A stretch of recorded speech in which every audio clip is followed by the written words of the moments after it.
Hi guys, here is our background for today.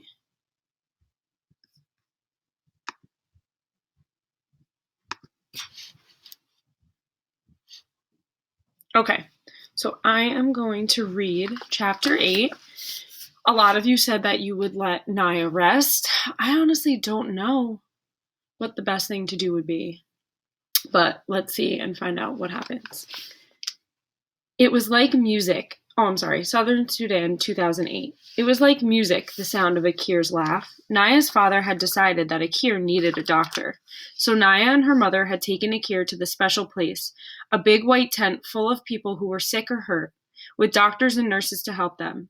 After just 2 doses of medicine, Akir was nearly her old self again, still thin and weak, but able to laugh as Naya sat on the floor next to her cat and played a clapping game with her. The nurse, a white woman, was talking to Naya's mother. Her sickness came from the water, the nurse explained. You should only drink good, clean water. If the water is dirty, you should boil it for a count of 200 before she drinks it.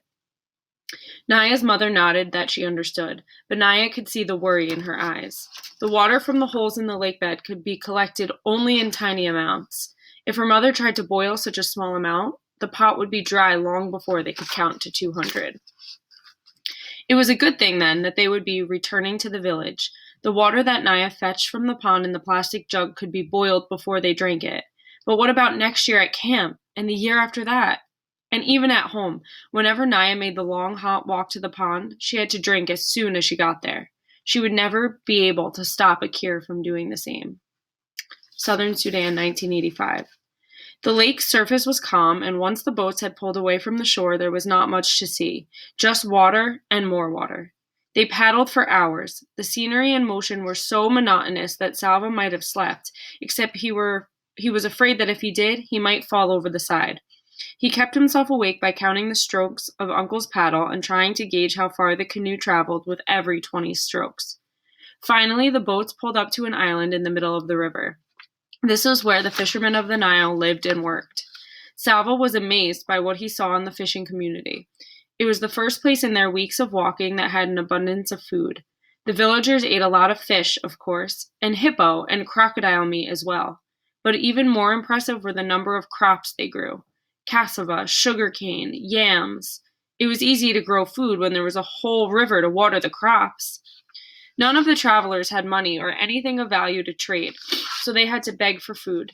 The exception was Uncle. The fisherman gave him food without having to be asked. Salva could not tell if this was because Uncle seemed to be the leader of the group or because they were afraid of his gun.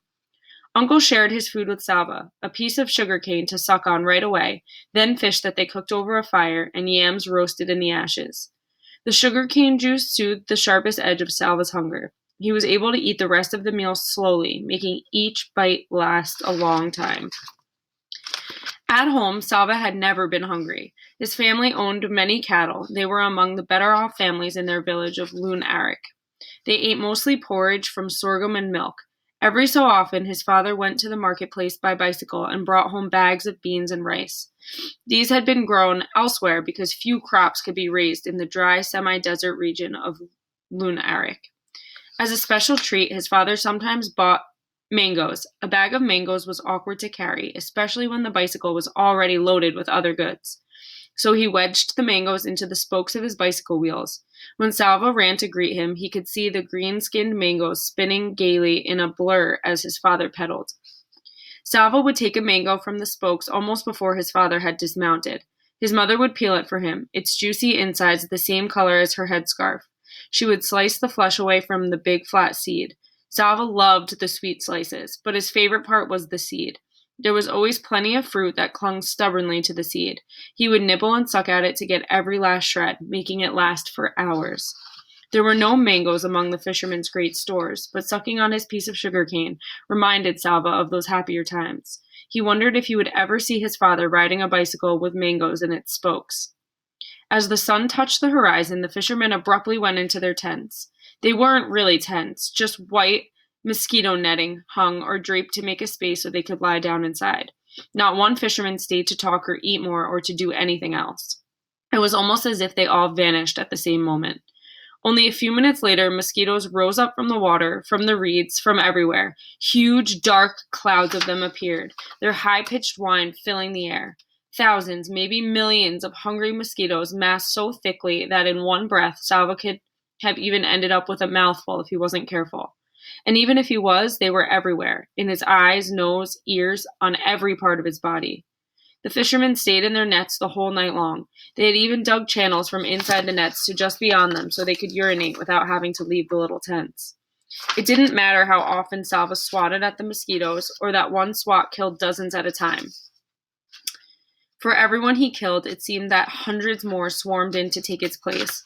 With their high stinging whine constantly in his ears, Salva slapped and waved at them in frustration all night long. No one in the group got any sleep. The mosquitoes made sure of that. In the morning, Salva was covered with bites. The worst ones were in the exact middle of his back where he couldn't reach to scratch. Those he could reach, though, he scratched until they bled. The travelers got into the boats one more time to paddle from the island to the other side of the Nile. The fishermen had warned the group to take plenty of water for the next stretch of their journey. Salva still had the gourd that the old woman had given him. Others in the group had gourds too, or plastic bottles, but there were some who did not have a container. They tore strips from their clothing and soaked them in a desperate attempt to carry at least a little water with them. Ahead lay the most difficult part of their journey, the Akobo Desert. Go respond.